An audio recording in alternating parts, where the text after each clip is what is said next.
In the ancient kingdom of Umu-Ogbodo, where red earth roads wound between mud houses and every compound had either a stubborn goat or an even more stubborn grandmother, there lived a young man named Emeka. Nobody remembered him for anything extraordinary. He wasn't the tallest. He wasn't the strongest. He wasn't even the best looking. If there were 10 young men standing together, Emeka was usually the one people forgot to greet. The only thing he had in abundance was trouble. Whenever something bad happened in the village, somehow Emeka was close enough for people to suspect him. If a chicken disappeared, check Emeka. If palm wine finished before the celebration ended, it must be that hungry Emeka. If rain interrupted someone's wedding, one old woman even muttered, "I don't know how, but that boy's shadow is suspicious." The villagers laughed. Emeka laughed too. What else could he do? His late father had left him nothing except one tiny mud house with a leaking roof that allowed moonlight to visit every room. Even the rats complained about the accommodation. One night 2 rats were heard arguing. The first rat said, "I'm relocating." The second asked, "Because of the cat?" "No." "The traps?" "No." "So why?" "This roof leaks too much." Among all those who mocked Emeka, nobody enjoyed it more than Chief Okoro. Chief Okoro owned farms stretching farther than a hungry man could walk. He had barns full of yam, cows, goats, palm plantations.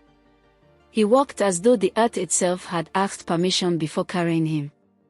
His favorite sentence was, "Some people were born to clap while others were born to be clapped for." Every time he said it, he looked directly at Emeka. The villagers laughed until tears rolled down their faces. One market day, Emeka carried 5 bunches of plantain to sell. Before he reached the market, one goat escaped from nowhere and ate 2 bunches. While chasing the goat, he stepped into mud. The remaining plantain scattered. Children picked them. One woman even thanked him. "God bless you for sharing." "I wasn't sharing." She had already disappeared. When he finally reached the market, only one bruised bunch remained. Chief Okoro happened to pass by. He burst into laughter. "Emeka." "Yes, Chief. Did poverty pursue you or did you pursue poverty?" The market exploded with laughter. Even the town crier laughed so hard he forgot the announcement he came to make. Instead of fighting, Emeka simply smiled. "My time will come." Chief Okoro laughed louder. "Your time?" "Yes." "When?" "When goats start flying." Everyone laughed again. That evening, Emeka sat beneath the great Iroko tree where the village elders usually met. Old Momankem approached carrying firewood. She looked at him quietly. "My son." "Yes, Mama." "People laugh because today belongs to them." She pointed toward the rising moon. "Have you ever seen the moon argue with darkness?" "No. It simply rises." Those words entered Emeka's heart. From that day, he stopped wasting time defending himself. He started working. Really working. He woke before the first rooster. He learned carpentry from an old craftsman. After work he farmed vegetables. At night he repaired broken stools, baskets, doors, and grinding tables. He saved every coin. People laughed. "See this one. He thinks hard work makes people rich." One lazy man declared, "If hard work made people rich, donkeys would own banks." Everybody laughed. The donkey standing nearby looked offended. Years passed. One rainy season, government engineers announced they wanted quality furniture for new schools across the local government. Most carpenters rushed to submit work. Emeka submitted too. Nobody noticed. Chief Okoro laughed again. "You? Supplying government? My friend, even government doesn't know you exist. Weeks later, 3 white pickup trucks entered Umu-Ogbodo. Dust rose everywhere. Children abandoned football. Women abandoned cooking. Men abandoned their arguments. The officials asked, "Who is Mr. Emeka?" Silence. Then someone pointed. "That poor carpenter." "Yes. We've come to sign the contract." The entire village froze. Even chickens stopped scratching the ground. Chief Okoro nearly swallowed his kola nut whole. Within months, Emeka employed youths. He built a modern workshop. He bought delivery trucks. Then another contract arrived. Then another. Soon furniture bearing his company name appeared in schools across several states. Money came. Respect followed. People who once forgot his name suddenly remembered his grandfather's history. One man even claimed, "We grew up together." Emeka whispered, "I've never seen this man before." Chief Okoro's business, however, began to decline. He trusted dishonest managers. His barns suffered losses. His crops failed after neglect. Debts piled up.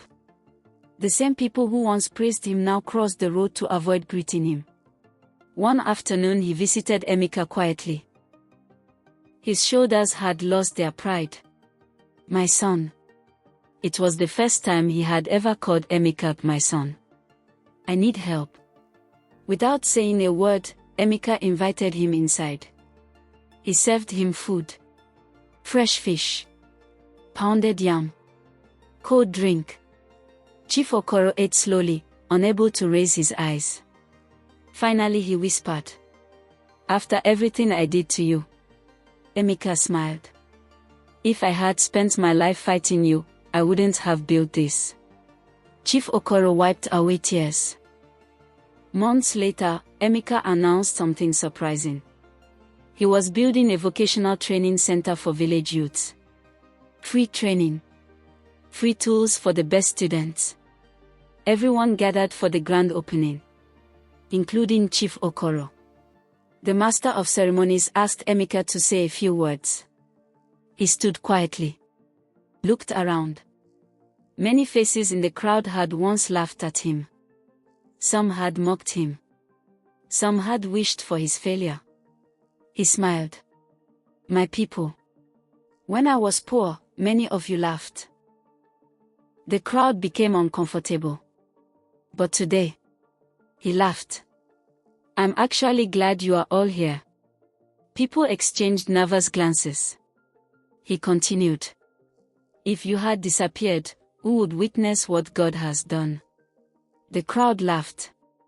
"You all have front row seats." Even Chief Okoro laughed until tears came. Then Emeka added, "Success is sweetest when it teaches instead of humiliating." The applause echoed across the village. Years later, whenever young people complained about mockery, the elders would point toward Emeka's training center. Then they would say, "Never waste your strength throwing stones at those who insult you. Build something so remarkable that they will buy tickets to watch you succeed." And in Umu-Ogbodo, whenever someone mocked another person's humble beginning, the old women would laugh and say, "Careful, oh. You may just be reserving yourself a front row seat." The entire village would burst into laughter. Even the goats seemed to nod in agreement. Moral of the story: success is the most convincing reply to ridicule. Those who mock your humble beginnings may one day become witnesses to your greatest achievements. Don't waste your energy seeking revenge, invest it in growth, integrity, and perseverance. When your time comes, let your success teach a lesson that your words never could.